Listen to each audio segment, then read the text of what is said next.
focus off of what was going on down there. And let me tell you, the pain.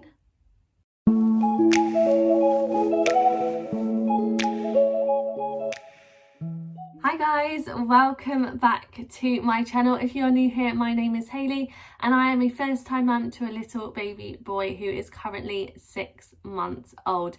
Here on this channel we talk about all things motherhood, where I continue to share what I wish I knew with you as a first time mum. So if you haven't already, make sure you press that subscribe button so that I can continue to grow this amazing community.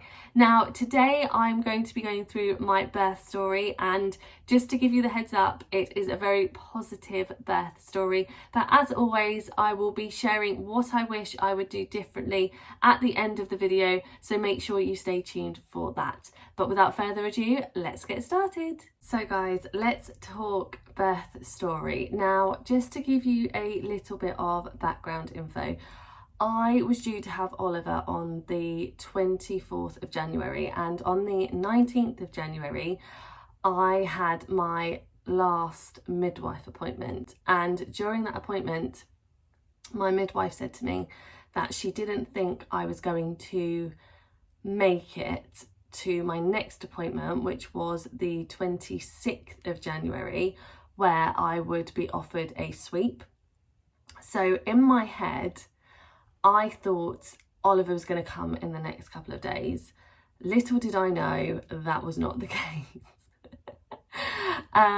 But he did come out. Once things started, it progressed very quickly, which I will get into in a moment. Now, I know I said this was going to be a little get ready with me, but I just want to put a disclaimer out there. I am not a beauty guru, but if you're a mum, you'll understand time is of the essence. So the only thing I'm not going to do today, because I've purely run out, is put SPF on. But apart from that, this is my normal, very quick, very easy, very simple get ready with me routine. I will start off by using the Born This Way concealer, and it's just so much easier. You literally just pop a bit here,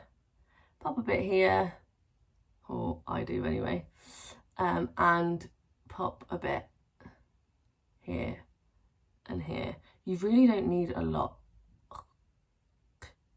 You really don't need a lot with this concealer, which you'll see in a second, because the coverage is just amazing. So here I was, the 24th of January, which was Oliver's due date, and guess what guys, he wasn't here. And in the back of my mind, I think I kind of knew that he wasn't going to come on his due date, because everyone kept telling me with your first baby, 9 times out of 10 they're always late. But I was so worried about him being like a week late, because you'll know if you've had a baby that once you're in that last trimester, but that final couple of weeks before you have the baby, oh my goodness, you just want them out. You just want them out. So here we were, 24th of Jan, no sign of the baby, literally no sign. He wasn't there. I'd had a few Braxton Hicks contractions. We'd been to a spa day a couple of days before my due date. Thought that was the start of something. It really wasn't. And so we had no baby on my due date, and like I said, I kind of knew that that was going to be the case, but I also hoped that it wouldn't be. And so we just had to sit and wait. And I think that's the hardest part, when you are due to have a baby, is that you just don't know when they're going to come, when they're going to make an appearance. And so you're kind of in, especially that last week before you have, before your due date, you have no idea. And then once you get to your due date and you go past your due date, you literally just feel a bit lost and you just don't know what to do with yourself. So here I was, 24th of Jan, due date, come, gone, went, still pregnant. See, look at that coverage. You saw how little I put on, and it's literally just covered my whole face. It's amazing. Now, the next thing I will use is the Lasting Perfection Concealer by Collection, and it's so good. It's literally, I love it so much. If you're like me, you need a little bit of coverage under it. Oh, it's really quite light, isn't it? I don't know why I'm surprised, because I use it all the time, but it looks so different in this light. Okay. Again, I just do a little bit to lighten up the areas around here. Guys, I said quick and easy and simple, like literally make it up as you go along.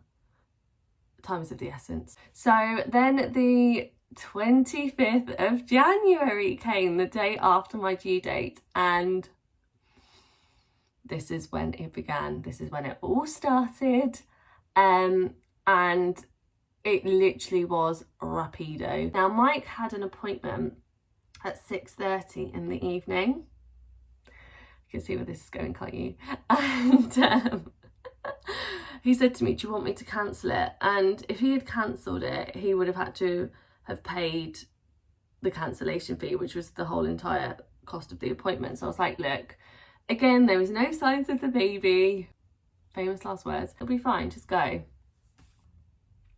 Why do we do this? Why do we do this to ourselves? So he left at 6:30, and no word of a lie, at 4 minutes past 7, I didn't know at the time, but at 4 minutes past 7, my waters broke.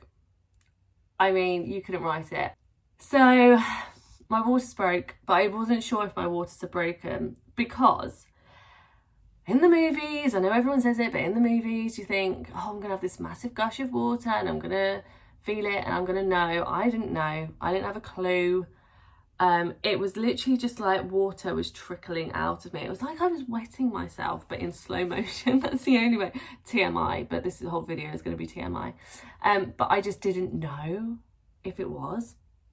So I didn't know at the time my waters are broken. And from just gone 7 till 8 o'clock, I could feel more and more water coming out. And then at bang on 8, I felt like I needed to go to the toilet. So I went to the toilet and I had my mucus plug come out. And that's when I thought to myself, okay, something's going on here. Something's happening. And so I phoned my friend. I'm very fortunate. I've got a friend who's had a baby and I've got a friend who's a midwife, and I phoned both of them frantically at that point. And I phoned my friend who's got a baby, and she was like, I think that sounds like your waters are broken, but just check with your friend who's a midwife, because if it has, you're going to have to go to the hospital. So I'm like, okay, oh my goodness. So then I phoned my friend who is a midwife, and luckily, I say luckily, he was working that day, but luckily he could pick up the phone call when I called him. He was like, it definitely sounds like your waters are broken, but you need to go to the hospital just to check and just make sure that everything is okay, because once your waters are broken, you basically have to have the baby within 24 hours to stop infection. So I was like, okay, fine. At this point, I hadn't even phoned Mike. I literally just completely gone out of my head. And so I phoned Mike and I said to him, where are you? And he said, I'm on my way home. Why? And I said, I think my waters are broken. I was very calm. I was very calm at this point, because I think in the back of my mind, I was still thinking, oh no, it might not be happening. It was happening. So I phoned the hospital. Hospital said, come in straight away. So as soon as Mike got home, we left for the hospital, which was around about 9:20ish before we actually left for the hospital. And then we were at the hospital by 10 o'clock. I'm just going to pop on some of this contour stick. Now, I'm going to be honest, I got this from Primark, I think it was. It's a bit old now, but it's this one here. And as you can see, it was like £2.50. I don't know if it's still £2.50, but it's really good. And I just use this for a little bit of contouring because I need it, basically. So I just literally pop a bit there, pop a bit there, like that. And then I'll also use some matte bronzer to do a bit of contouring as well, which I'll show you in a second. So here we were at the hospital, and I obviously I was put on a ward and I had to wait for the midwife, and the midwife confirmed that I had broken my waters. Things were starting to happen, and I was 2 centimetres dilated. This is where it gets interesting. Around about 7 o'clock till around about 9ish, I'd dilated 2 centimetres, well, just before 10, 2 centimetres. And she said to me, go home, relax, rest, get some rest, because things are happening, things are going to start to happen, and within 24 hours you're going to have this baby. And I didn't really think about that at the time. I didn't really process what she'd said. I think I was just relieved that things were starting to happen, and I wasn't going to be in labour. I wasn't going to go way past my due date. So this was around about 11 o'clock. Got home at 11:30.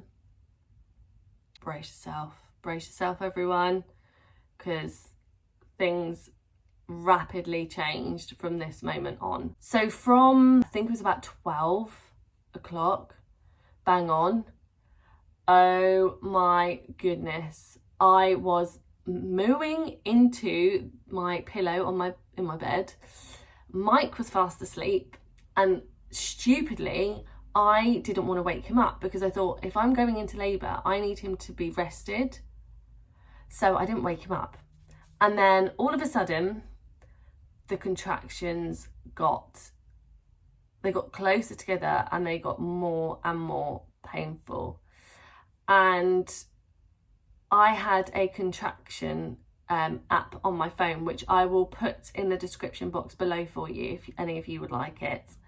And it told me to go to the hospital 4 times, because it tells you, once you you basically press the button, start the contraction, press the button, stop it, and it will tell you the frequency and how long they're lasting. I can't remember how long they were lasting now, but they were really close together.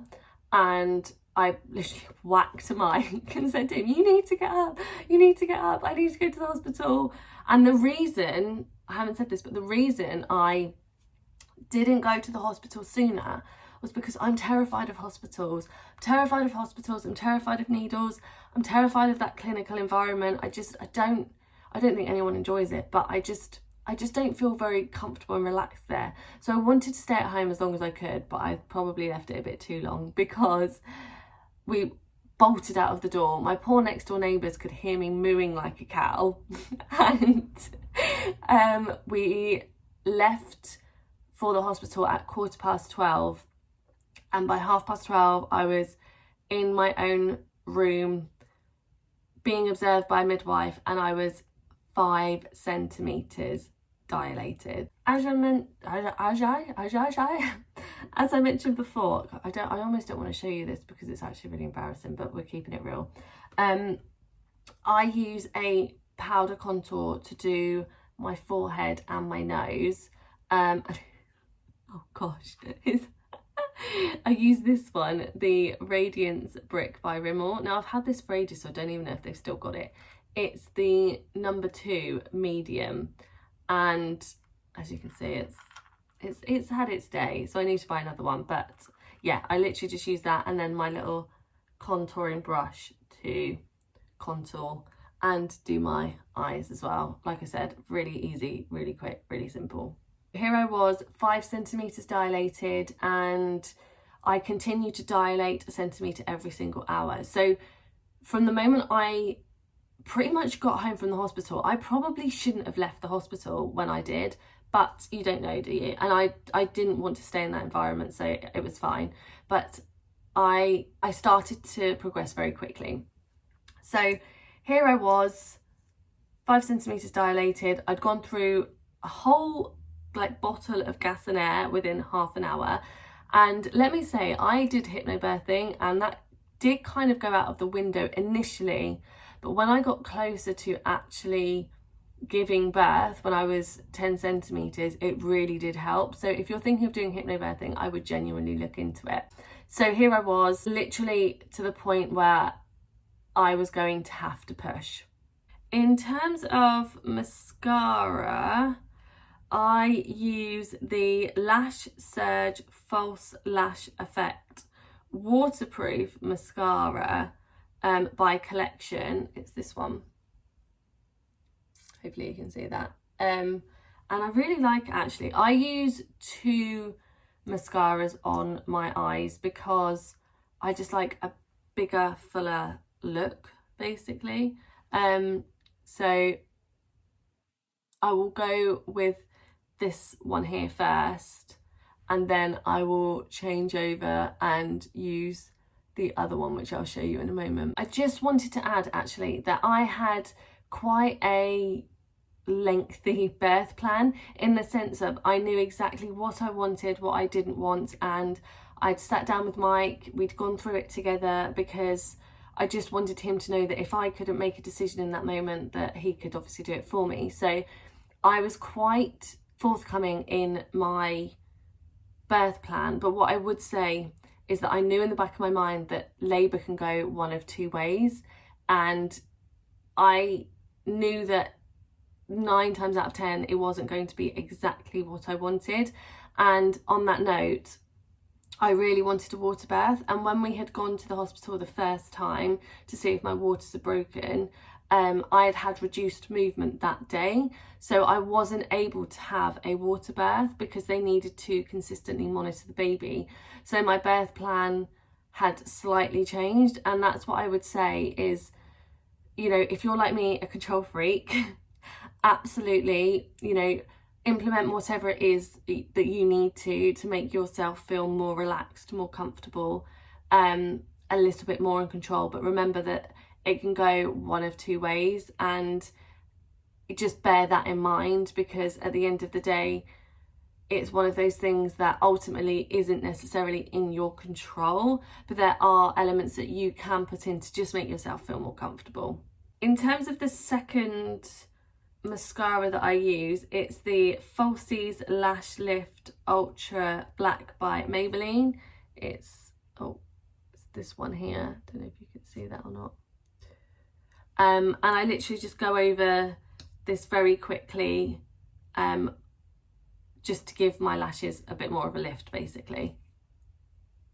Now Mike could see the contractions on obviously the monitor, so he knew when one was coming and they were getting stronger and stronger and stronger. And when she said to me, okay, this is your time, this is it now, we're about to have your baby. Up until that point, as I said earlier, it had been a complete blur, and I was getting really tired at this point. I really was quite exhausted, and I started pushing, and I continued to push for an hour and a half, and the midwife said to me, you are getting very tired. So she let me push a few more times, and then the next thing I know, the sister midwife comes in, and if the sister midwife comes in, you know that one of 2 things are going to happen. You're going to be made to push even harder, which was me, or you're going to have to come up with another plan. My midwife was incredible, by the way. She was absolutely amazing. I remember saying to her a few times, you know, am I closer? Am I closer? And she's like, don't worry, just keep going, just keep going. She was just so lovely and calm, and that's exactly what I needed. But the sister midwife came in, and she was not having any of it. She was literally, let's go, let's get this baby out, because the heart rate was slowing down. He was getting tired. Obviously, I was getting more and more tired. So we need to do this. We need to do this now. So she literally grabbed my feet, put them in the stirrups, and she was like, when I tell you to push, you push, and you dig down into your bum. Now, I never knew what that meant. And let me tell you, when everyone says they worry about pooping, you don't worry about pooping. That is the last thing. And I knew I pooped a lot, because every few minutes there would be a wipe at the end of the bed. And I didn't care. I did not care. I was having a baby. The last thing I care about is that. So I had my legs in the stirrups. Here I was pushing. And guys, next part. This is the part I remember the most. And this was the part that probably, well, it was the most painful thing I've probably experienced in my life. Just very quickly, the last part I do with my get ready with me is a little bit of highlighter, and I use the Wet n Wild highlighting powder. Again, this is an absolute mess, but it's this one here, and it's really good actually. I really like it. And I actually just put a bit on the end of my nose, and then a bit on the bridge of my nose like that, just to give me a little bit of a narrower nose basically. And then I put a bit up here and a bit up here. So we began to crown, and the only words I can describe that feeling are painful, burning, probably just those two. They're the main two that I felt. Now, I'm going to say the gas and air did not take the pain away at this point, but it did help me to concentrate on something other than just the pain. And that's again where the hypnobirthing came in, because it helped with my breathing, and I was taking the gas and air when I needed to, and it was just kind of allowing me to take the focus off of what was going on down there. And let me tell you, the pain, I will never forget that pain. And the reason it was so painful was because when he was crowning, I had to obviously wait for a contraction to come, and it seemed like the longest time of my life. And there he was crowning. Oh God, I probably shouldn't do this, should I? There he was crowning, and I could feel everything, which actually was really empowering. Like, I'm not gonna lie, it was excruciatingly painful, but not to the point where I was like, I can't cope with this pain.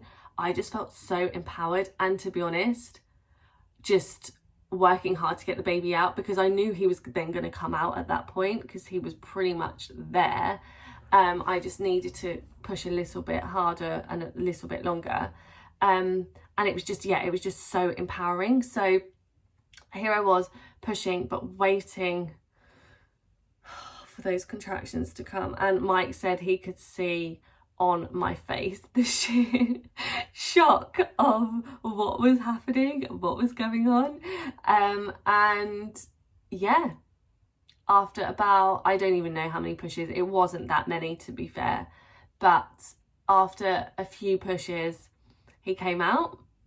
He was born at 12 minutes past 7 on the 26th of January. And he was £7.10. Yeah, from the moment my waters broke at around about 7 p.m, I had had my baby within 12 hours. 12 hours. I was in labour for 12 hours. I could not believe it. It was so quick. I didn't even have time to think. And I'm going to talk about that now, actually, because I think it's really important. I want to go through kind of what I would do differently for a first baby. That is, from what I've heard, an exceptionally quick labour. Do you know what? I'm going to do a bit of contouring on the old eyebrows, and I don't even know what this is anymore.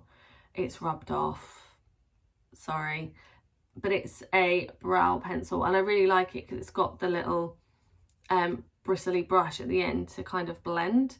So I basically just add a little bit here.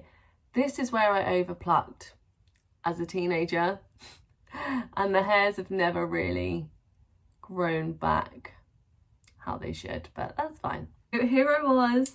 I had given birth to my little baby boy, Oliver, who was 12 pounds? No, he wasn't. He was born at 12 minutes past 7, and he was, oh my goodness, I had a blank then about how heavy my son was. He was £7.10, and one thing I do want to talk about, and it's going to be in my next video, which is going to be my 4th trimester video, is all about what happened after the birth, because I was not prepared for that at all. I will be brutally honest with you. And a lot of things happened after the birth that were not in my plan, shall we say. So if you haven't already, make sure you subscribe, because I'll be posting my 4th trimester video next week. So obviously you'll want to make sure you're alerted for that. But what I will say is, once I had obviously given birth to him, the first thing I did, and I think this is probably a natural instinct for most mums, is you listen out for that first cry. You listen out for that first breath, that first cry. And it was a lot longer than I thought it was going to be. I won't lie to you. I thought it was going to be pretty much instant, and it probably was, but in my head at that moment it seemed to take forever. He did. Obviously he took his first breath and he certainly started crying, and I felt this sense of relief. Don't get me wrong, I was exhausted. I was absolutely exhausted.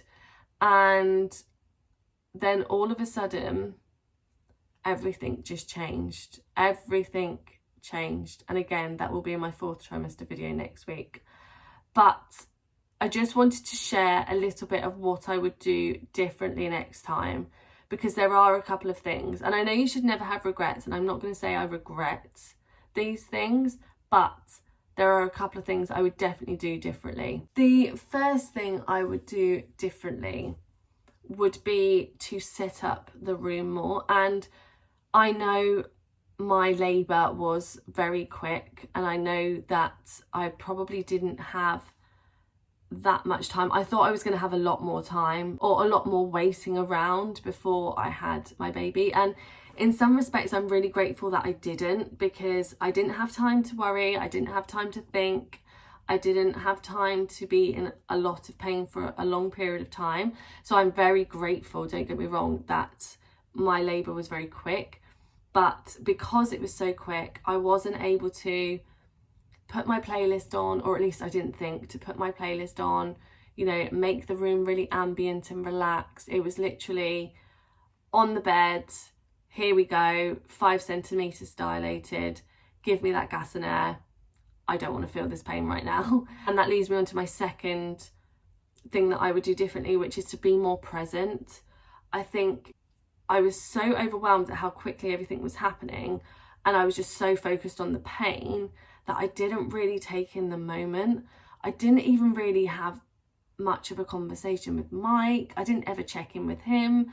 I didn't really speak much at all. I was just in the zone, which is good, but at the same time I wasn't very present, and I wish that I was more present in that moment, because I don't know if I'm going to be able to have another baby. I would love another baby, and I would love to experience that again. I just wish I had been more in the moment and set up the room more.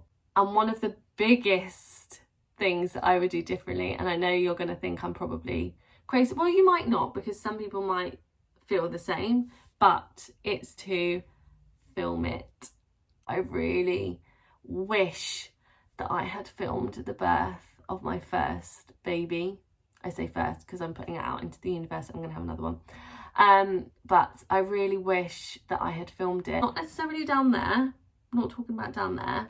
But when he was obviously taken out and put onto me for skin to skin, and that first moment where I held him, oh, again, it seems like such a blur that I would just love to be able to look back on that moment and just see it again for what it is.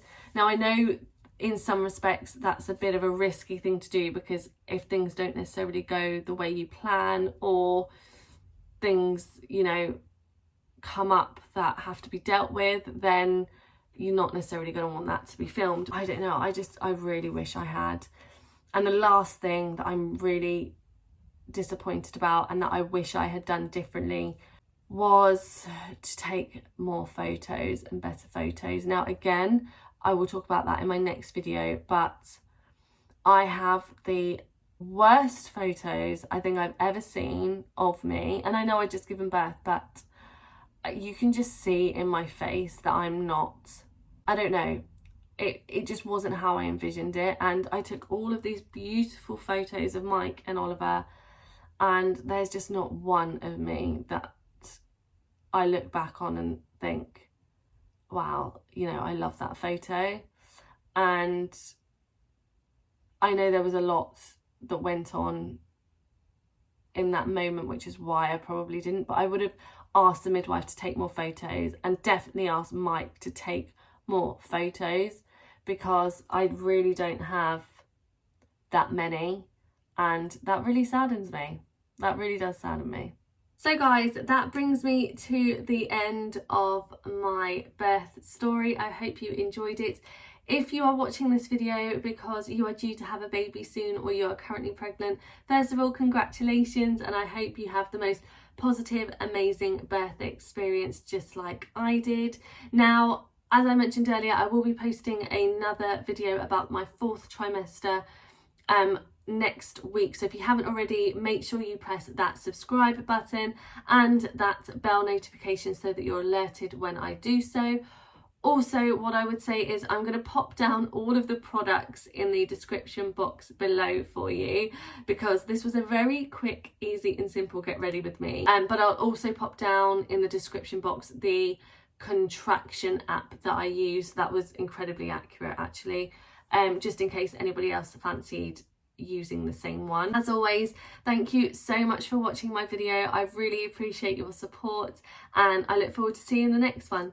Bye.